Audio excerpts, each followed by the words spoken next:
करीबन 1.5-2 बरस पहले जब कोविड का दुनिया में फैलाव हुआ तो पूरी दुनिया में बहुत मुश्किल आई, मईशत का पहिया रुक गया, लोगों की नौकरियां छिन गईं, उनके घरों में गुर्बत का दौरा हुआ, फूड इनसिक्योरिटी भी फैली और कई कंपनियों ने, कारोबारों ने अपने लोगों को ले ऑफ कर दिया और उसकी वजह से बहुत लोगों के घरों में मुश्किल आई। उस वक़्त जो बुनियादी क्वेश्चन दुनिया की तमाम हुकूमतों के सामने था वो था लाइव्स या लाइवलीहुड्स, यानी कि आप लोगों की ज़िंदगियां बचाएं, जो उनके कारोबार और अपनी मईशत को बचाएं, और ये बहुत मुश्किल फ़ैसला था। उसके बाद दुनिया में जो हमारी साइंस की कम्युनिटी है उनकी तरफ से वैक्सीन्स आईं और ये बात वाज़ेह हो गई कि इस चीज़ का इलाज और इसकी प्रिवेंशन सिर्फ़ और सिर्फ वैक्सीनेशन में है। एक बहुत गैर यकीनी सूरत हाल थी कि दुनिया के जो तरक्की पजीर ममालिक हैं वहाँ पर वैक्सीन कैसे पहुँचेगी, और अगर पहुँच भी गई तो वो इतने बड़े मुल्कों में इस वैक्सीनेशन को कैसे कर पाएंगे। कुछ वैक्सीन्स के लिए कोल्ड चेन की रिक्वायरमेंट थी और ये भी कहा गया कि ये जो तरक्की पजीर ममालिक हैं वहाँ पर फाइज़र और इस तरह की जो वैक्सीन्स हैं उनको एडमिनिस्टर नहीं किया जाएगा। पाकिस्तान भी उन मुल्कों में से था जहाँ पर एक गैर यकीनी सूरत हाल थी और ये भी यकीनी नहीं था कि हमारी वैक्सीन की सप्लाई कहाँ से आएगी। शुरू में हमें चीन से आई, फिर कोवैक्स के थ्रू हमें ये सप्लाई आनी शुरू हुई, लेकिन ये सूरत हाल चलती रही। लेकिन पाकिस्तान ने जैसे इस मसले को हल किया, NCOC ने जैसे उसकी क़ियादत की, वज़ीर-ए-आज़म पाकिस्तान इमरान खान साहब ने जैसे उसका विज़न दिया, ये पूरी दुनिया के लिए मिसाल बन गई। और वर्ल्ड हेल्थ ऑर्गेनाइजेशन ने भी पाकिस्तान की जो कोशिशें हैं उनको सराहा और मैं समझता हूँ कि ये पूरी तारीफ़ के मुस्तहिक़ जो हैं वो वज़ीर-ए-आज़म इमरान खान है और उनकी टीम थी जिन्होंने ये विज़न दिया और पूरे मुल्क में एक निज़ाम लेके चले। लेकिन पाकिस्तान में जो सबसे बड़ा चैलेंज था वो पंजाब को दरपेश था, क्योंकि पंजाब जो है वो पाकिस्तान की आधी से ज़्यादा आबादी पंजाब में है और वज़ीर आला पंजाब उस्मान बुज़दार साहब ने ये फ़ैसला किया कि पंजाब इंशाअल्लाह इस वैक्सीनेशन की रेस में पूरे पाकिस्तान में सबसे आगे निकलेगा, पूरे पाकिस्तान के लिए एक मिसाल सेट करेगा और हमने सबसे पहले अपनी आवाम को वैक्सीनेट करना है ताकि पंजाब में लोगों के घर चलते रहें, लोगों के चूल्हे जलते रहें, लोगों के बच्चे स्कूल जाते रहें और उनके कारोबार चलते रहें। डॉक्टर यास्मीन राशिद साहिबा जो हमारी वज़ीर सेहत हैं, उन्होंने और उनकी टीम ने दिन रात अनथक मेहनत की और मैं समझता हूँ कि पंजाब की जो कारकर्दगी है वो पूरे पाकिस्तान के लिए एक मिसाल बन के रह गई। शुरू में हमने बड़े स्टेशन से वैक्सीनेशन शुरू की, उसके बाद हमारे वैक्सीनेशन सेंटर्स फैलते गए और पूरे पंजाब में 6,500 हमारे स्टैटिक स्टेशंस हैं जहाँ से ये वैक्सीनेशन हो रही है।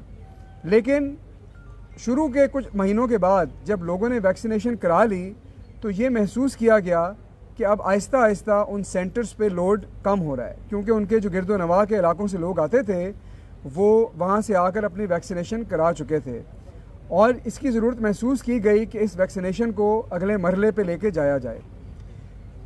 वज़ीर आला ने इजलास किए, हदायत दी, डॉक्टर यास्मीन राशिद साहिबा ने एक नई स्ट्रेटजी तश्कील दी और उस स्ट्रेटजी को वज़ीर आला ने अप्रूव किया और ओन किया और उसका नाम था रेड, रीच एवरी डोर, यानी कि हमने अपने सेंटर से निकल के अब लोगों की दहलीज़ पर जाना था और लोगों के घरों में जाना था ताकि वहाँ पे जाकर उनको वैक्सीनेट किया जा सके। जो हमारे 6,500 स्टैटिक सेंटर थे उनके साथ महकमा सेहत ने 12,000 मोबाइल टीमों का इजाफ़ा किया और ये 12,000 टीमें जो हैं वो लोगों के घरों में जाकर, उनके महल्लों में जाकर उनको वैक्सीनेट कर रही हैं।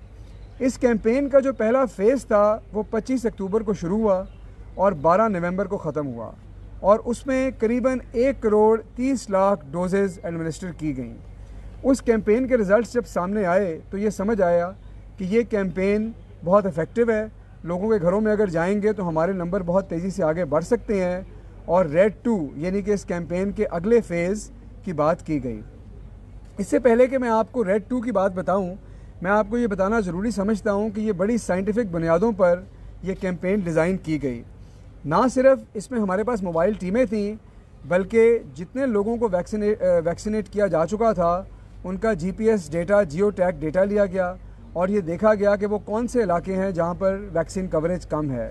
हमारी मोबाइल टीमों को एप्लीकेशन दी गई ताकि वो रियल टाइम डेटा दें और एक डैशबोर्ड बनाया गया महकमा सेहत में, जहाँ से वो रोज़ की बुनियादों पर उसकी मॉनिटरिंग कर सकें और वो टीमें जो कुछ पीछे हैं उनको मज़ीद आगे लेके जाया जा सके। रेड 2 यानी कि इस कैंपेन का फ़ेज़ 2 1 दिसंबर से शुरू हुआ है और ये 31 दिसंबर तक चलेगा और पहले 17 दिन में कल दोपहर 2 बजे तक 1 करोड़ से ज़ायद डोजेज़ ये सिर्फ इन 17 दिनों में एडमिनिस्टर कर चुके हैं।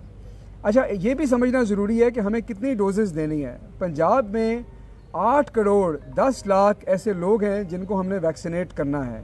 बहुत बड़ा ये टारगेट है। अगर आप दुनिया के हिसाब से भी देखें तो ये दुनिया के बहुत बड़े बड़े ममालिक में भी इतने लोग नहीं होते जितने लोग हमने पंजाब में वैक्सीनेट करने थे। इन 8 करोड़ 10 लाख लोगों में से 5 करोड़ लोग ऐसे हैं आज जिनको कम से कम 1 डोज़ मिल चुकी है और करीबन 3 करोड़ 40 लाख लोग पूरे पंजाब में ऐसे हैं जिनको दोनों डोजेज़ मिल चुकी हैं। और पंजाब में आज हमारी जो वैक्सीनेशन रेट है, पार्शियल वैक्सीनेशन रेट, वो 63% है। यानी कि 63% वो लोग जिनको वैक्सीनेट होना था उसमें से 63% को 1 या 2 डोजेज़ मिल चुकी हैं। पूरे पाकिस्तान में हम सबसे आगे हैं। दूसरे नंबर पे खैबर पख्तूनख्वा है, वहाँ भी पाकिस्तान तहरीक इंसाफ की हुकूमत है और वो इस वक्त 55% पे है। तीसरे नंबर पे सिंध है जो 48% पे है और बलूचिस्तान जो है वो अभी 27% पे है। लेकिन जाहिर है कि वहाँ पे मुश्किलात भी हैं, बहुत बड़ा सूबा है, लोग भी दूर दूर रहते हैं। लेकिन हमें कोशिश ये करनी है कि हम जो हमारे दूसरे सूबे हैं उनको भी खींच के ऊपर लाएँ और बहुत जल्द पूरे पाकिस्तान में 100% वैक्सीनेशन पे जाएँ। अभी तक जो स्पीड चल रही है, हम उम्मीद करते हैं कि 31 दिसंबर तक इंशाल्लाह हम 70% लोगों को 1 या 2 डोजेज़ दे चुके होंगे और मैं समझता हूँ कि ये बहुत ही काबिल कदर और नाकाबिल यकीन टारगेट है। और मैं समझता हूँ कि ये हमारे जो वज़ीर आला उस्मान बुज़दार साहब है, ये उनका विज़न है, ये क्रेडिट उनको जाता है। डॉक्टर यास्मीन राशिद साहिबा को ये क्रेडिट जाता है और महकमा सेहत को ये क्रेडिट जाता है, उनकी टीम को, जिनकी टीमें दिन रात पूरे सूबे में जाकर लोगों के घरों में जाकर उनकी मिथ्स को बस्ट कर रही हैं, उनको बता रही हैं कि ये वैक्सीनेशन आपके लिए ज़रूरी है और उनको और उनके घर वालों को वैक्सीनेट कर रही हैं। थोड़ी सी बात आज सियासत की भी कर लेते हैं, क्योंकि आज हम सेहत की एक फैसिलिटी के ऊपर खड़े हैं और हमारी जो पिछली हुकूमत थी नून लीग की, वो ये कहते रहे कि हमने सेहत के शोबे में बहुत इन्वेस्टमेंट की, हमने सेहत के शोबे में बड़ी कारकर्दगी दिखाई। लेकिन सच ये है कि आप जिस सरकारी हस्पताल में भी जाते थे आपको लोग मिलते थे जो कतारों में खड़े होते थे और एक जो आपकी फैसिलिटीज़ हैं उनका ब्रेक डाउन होता था। हमने गरीब और अमीर का फ़र्क मिटाया नहीं था। गरीबों के लिए हमने प्राइवेट हस्पताल रखे थे, अमीरों के लिए, और गरीबों को हमने कहा था कि आप सरकारी फैसिलिटी पे जाएं, अगर आपने अपना को ऑपरेशन कराना है आपको ख्वाह 6 महीने इंतज़ार करना पड़े आप करें। पाकिस्तान तहरीक इंसाफ की हुकूमत ने हेल्थ कार्ड के ज़रिए वो फ़र्क मिटा दिया है।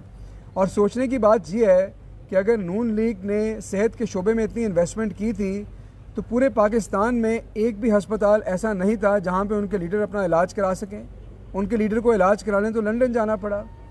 नून लीग वाले ये कहते थे कि जी हमने तालीम के शोबे में बड़े इन्वेस्टमेंट की है।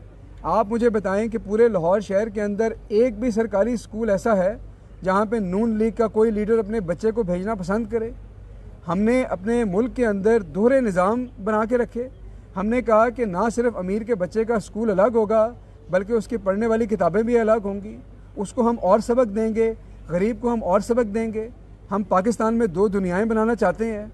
जब हम यकसा निसाब की बात करते हैं तो हम पे जो एतराज़ करने वाले हैं वो ये चाहते हैं कि पाकिस्तान में ये दोहरा निज़ाम चलता रहे, एलिट्स की हुकूमत चलती रहे, जो गरीब के बच्चे हैं वो ऊपर ना आएँ।